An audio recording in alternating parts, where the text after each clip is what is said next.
everybody, I'm Hayley Victoria and welcome back to my crime and policing channel.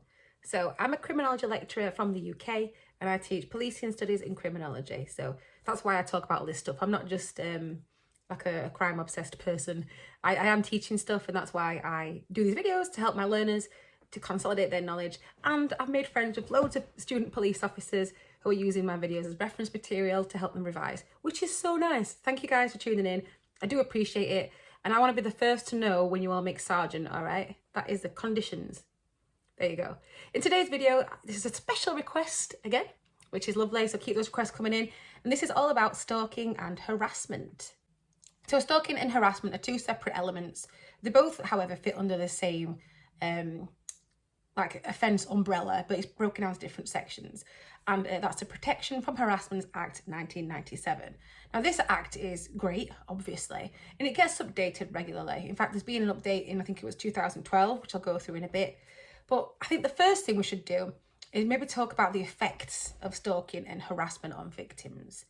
So depending on the severity of the offence again, or what the person is doing, it can have a massive effect on victims. People can become completely withdrawn.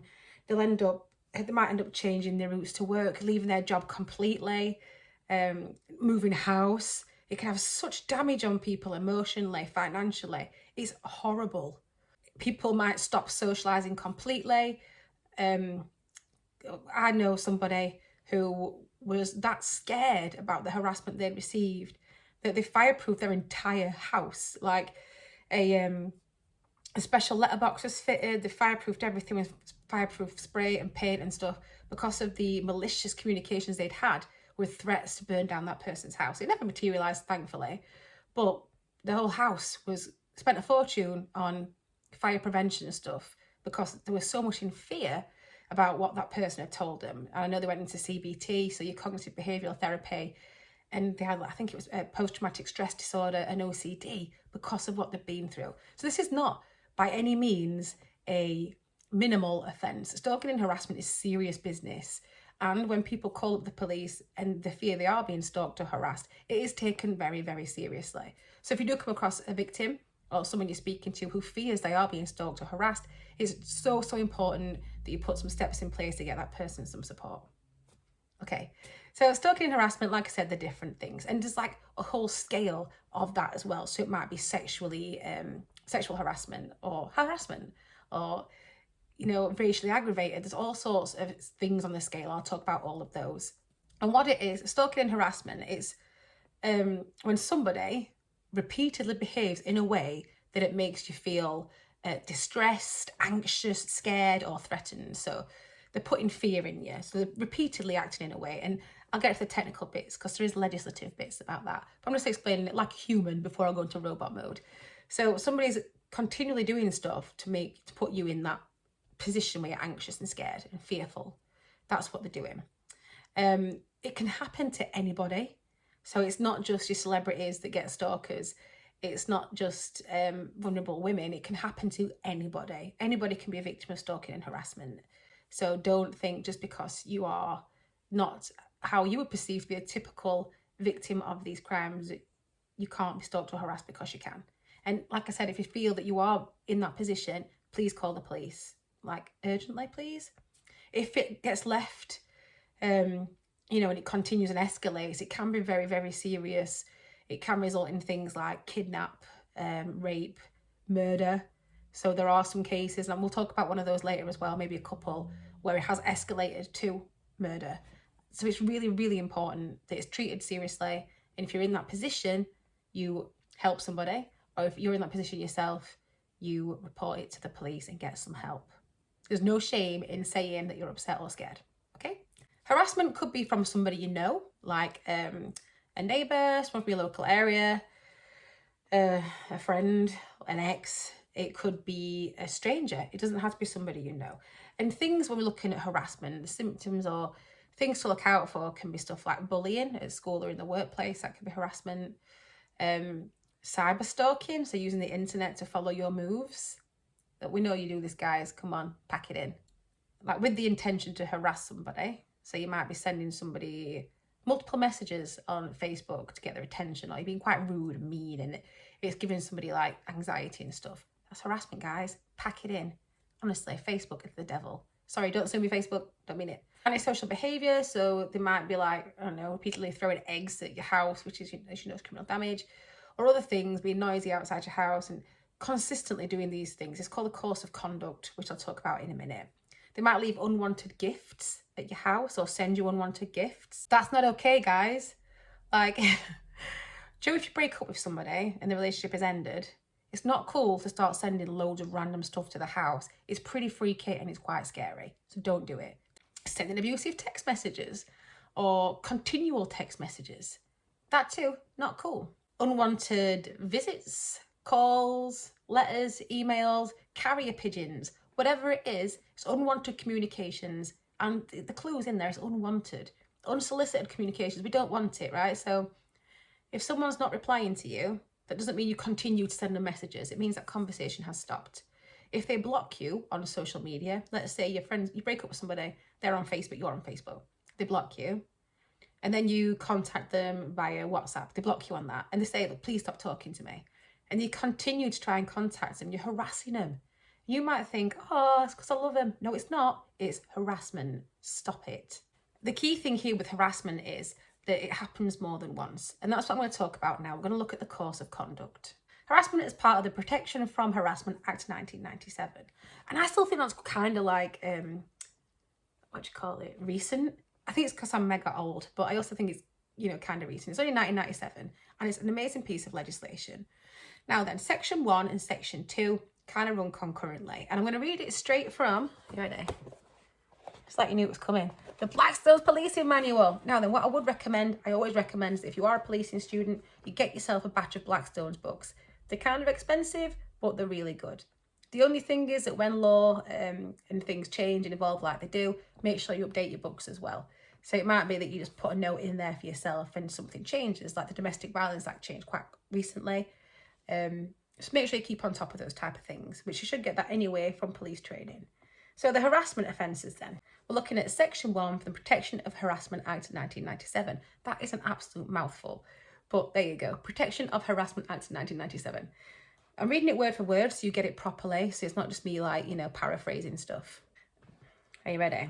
So Section 1, subsection 1.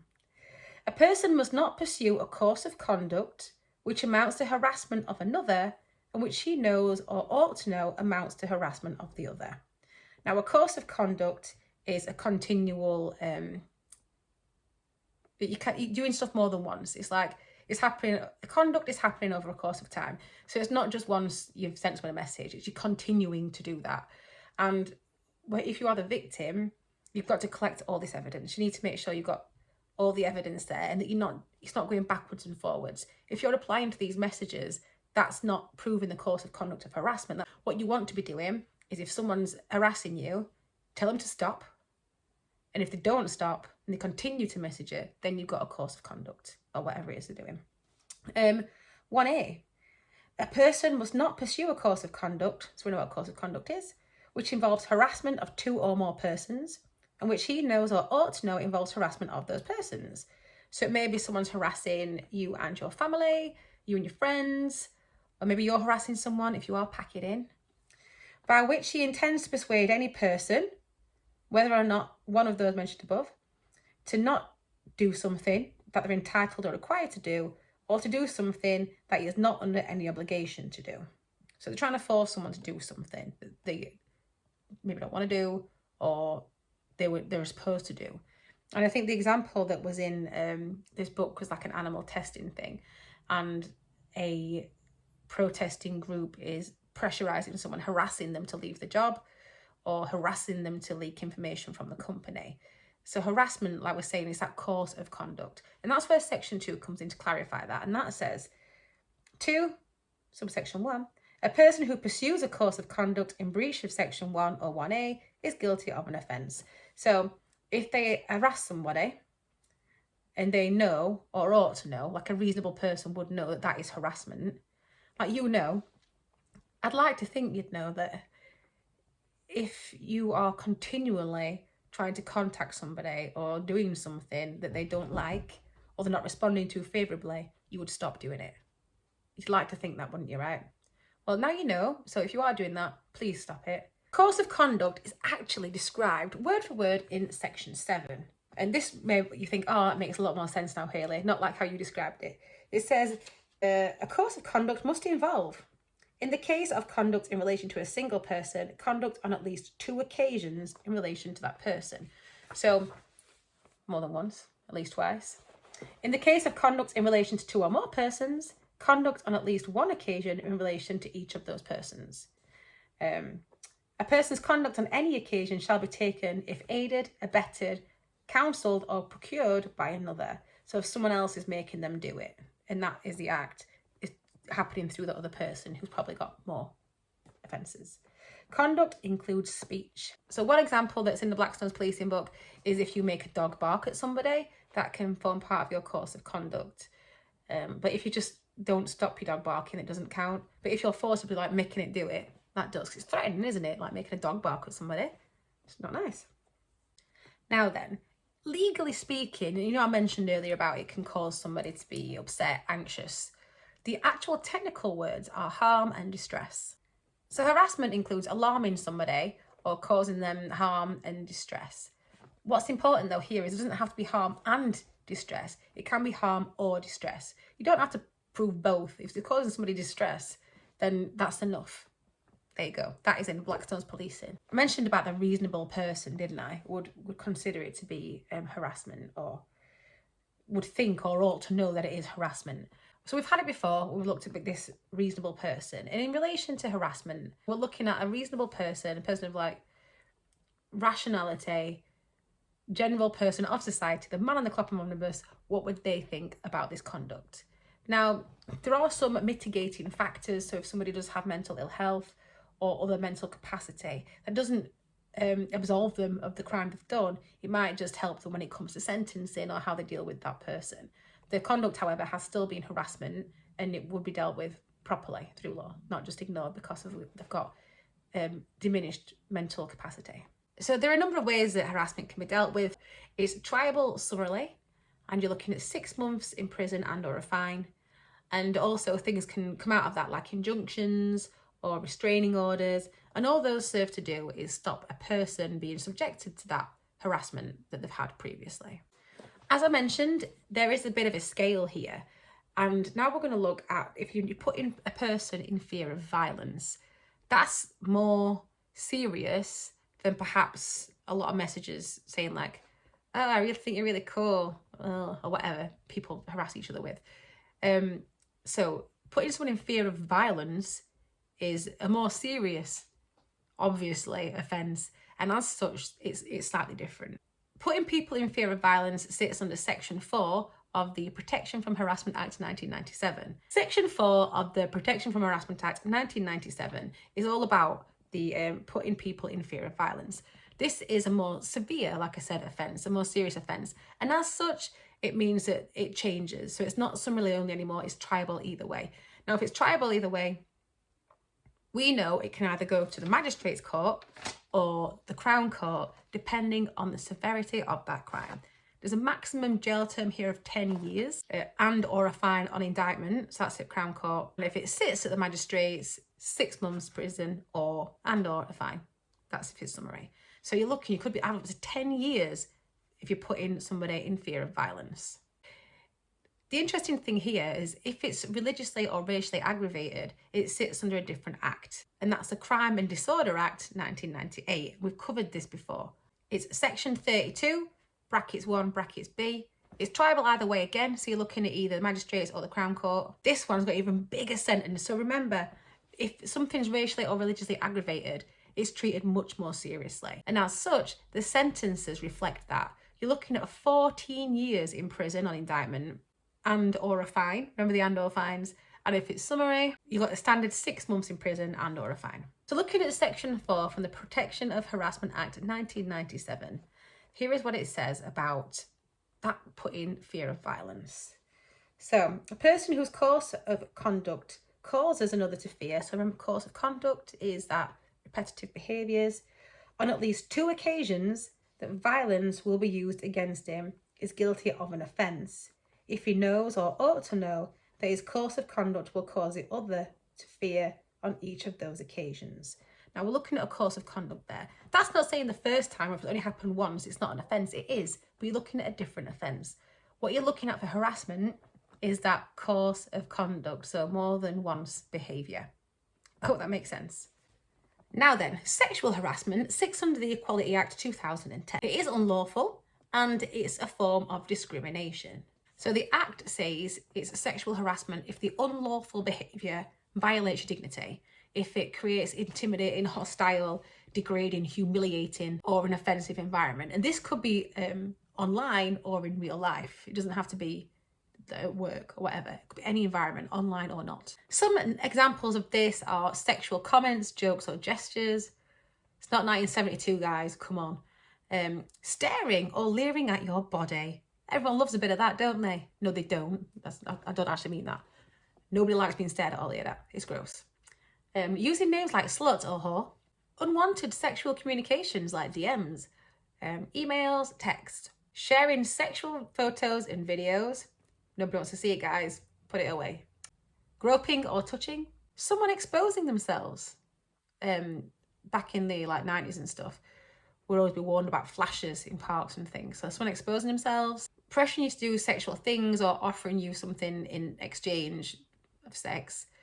And some of those are also indecent assault. And if you think that has happened to you or is happening to you, please report it to the police so you can get some support. There's no shame in saying it. They want to know because then they can help you. So please don't feel like it's your fault because it really isn't. And if you are thinking, oh God, I could have done something to stop it, you probably couldn't. So please don't think like that. And if it has happened to you, please call the police or victim support or somebody who can help you get some support here. Moving on to stalking. Stalking is a bit like harassment, but more aggressive. It's like they've leveled up. It's harassment version 2. Now your stalker are a little bit more obsessed. They've got an obsession with the person they are stalking. You're absolutely obsessed with them. And that could be an ex-partner, it could be an ex-friend, it might be a complete stranger. And if it is somebody that you've had a relationship with, whether it's friends or more, it's not your fault you're being stalked.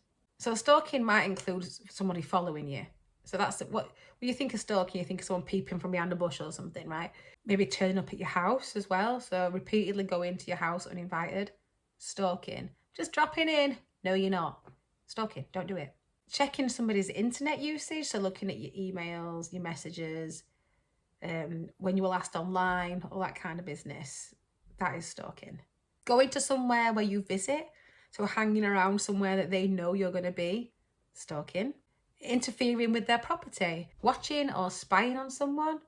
Not only is that proper weird, right, but yeah, it's stalking. Identity theft, so signing up to stuff in your name, that also can be stalking. A good thing to remember here is we're looking at the same kind of thing we had with harassment.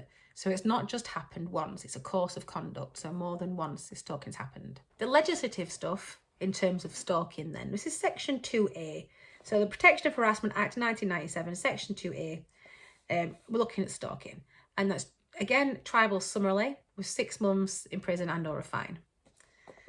Here is the legislative bit. A person is guilty of an offence if the person pursues a course of conduct, you know what course of conduct means, and the course of conduct amounts to stalking. Okay, cool. So for purposes of the offence under section 2A, a course of conduct amounts to stalking another person if it amounts to harassment of that person, the act or omissions involved are ones associated with stalking, the person whose course of conduct it is knows or ought to know the course of conduct amounts to harassment of the other person. So we're looking at stalking then, and there's some examples in this book as well. So I'm reading from the Blackstone's policing book, and it says here it's not exhaustive, as you know. This here's some typical behaviour that they've discovered over the years that amount to stalking. They are following a person, which we've covered, obviously, contacting or attempting to contact a person by any means, so emails, phones, carrier pigeon, don't care, that's what they're doing. Publishing any statement or other material, so relating or purporting to relate to a person or to originate from a person, so they might pretend that they are you sending messages. Monitoring the use of a person of the internet, email, or any other form of electronic communication. so monitoring you anywhere, whether it's online or in person, that is stalking. Loitering, again, in any place, private or public, where they know you're going to be, stalking. You don't just turn up, do you? Like, it's weird, guys. You don't just... Nobody wants to go out and someone just turns up who you don't invite all the time. It's a bit weird, and it is stalking. So please stop. Interfere with any property, we know this, in possession of the person, or watching or spying on a person. The interesting thing is that stalking came into the Act in 2012, but now it sits alongside it. That's because it's like a leveled up version of harassment. It's where it's now more fixated. So there's a little, I love my mnemonics, and one that they use on police.uk is something called FOR. That's fixated, obsessed, unwanted, repetitive. So they're your 4 things for you've got to look out for. So if it's fixated on somebody, it's obsessive, it's unwanted, they made it clear they don't want it, and it's repetitive, you've got that course of conduct. That is your stalking. And guess what? It happens online too. Online stalking and harassment, of course. With the birth of the internet and social media, it opened the door for all the people to come out of the woodwork. And all the people to do bad things or want to do bad things have such more ease of access to people's personal accounts or personal worlds. Things they wouldn't have access to before. If you're all over Facebook telling people where you are, tagging yourself in places, they're going to turn up. So just be careful what you post online. And here's some examples from police.uk about online stalking and harassment. So to get personal information, to communicate, so they might call, text, email, social media, creating fake accounts. I've had one of them before, proper weird. Damaging the reputation, spamming and sending viruses, tricking other internet users into harassing or threatening, identity theft, threats to share private information, photographs and copies of messages. So that's your online stalking and harassment. Now you might have noticed a bit of an overlap in stalking and harassment. And I hope you have, because that means you've been listening. And there is an overlap. Sometimes it happens, someone can be doing stalking and harassment. And the main thing to think about is that obsessive nature of stalking over harassment. And I'll give you a couple of examples of what would classify as stalking and what would classify as harassment. So with stalking, think higher frequency, higher severity, like maybe multiple forms of harassment used as well to make that course of conduct for the stalking. For stalking, you're looking at persistently following somebody. Harassment, maybe like antisocial behaviour, bullying at school or the workplace. Stalking, repeatedly turning up uninvited. Stalking, think about loitering somewhere you know what person's going to be. Stalking, you're watching or spying on someone. So they are like linked, but stalking is like the extra version of harassment. Now then, let's look at those aggravation factors again. So as with harassment, if you put somebody in fear of violence, you're going to expect a higher sentence in prison. And if it's racially or religiously aggravated, you guessed it, it goes up again. So stalking involving fear of violence or serious alarm and distress falls under Section 4A of the Protection from Harassment Act 1997. That again is triable either way, so it could go Crown Court or magistrates. If you end up at the Crown Court, you could be looking at 10 years in prison and or a fine. Magistrates, you're 6 months and or a fine. It's best just not to stalk people, guys, let's be honest. If it's racially or religiously aggravated, that again is triable either way, but you're looking at up to 14 years in prison and or a fine. And if it's summarily, 6 months in prison and or a fine. And as before, if that behaviour is on 2 or more occasions, it constitutes that offence. I hope that makes sense. Let me know if you've got any comments or questions. I hope that clears it up. If you feel that you are being stalked or harassed, you have to contact the authorities. Please do it for me, okay? Yeah, stay safe, look after each other, and please don't commit any crimes.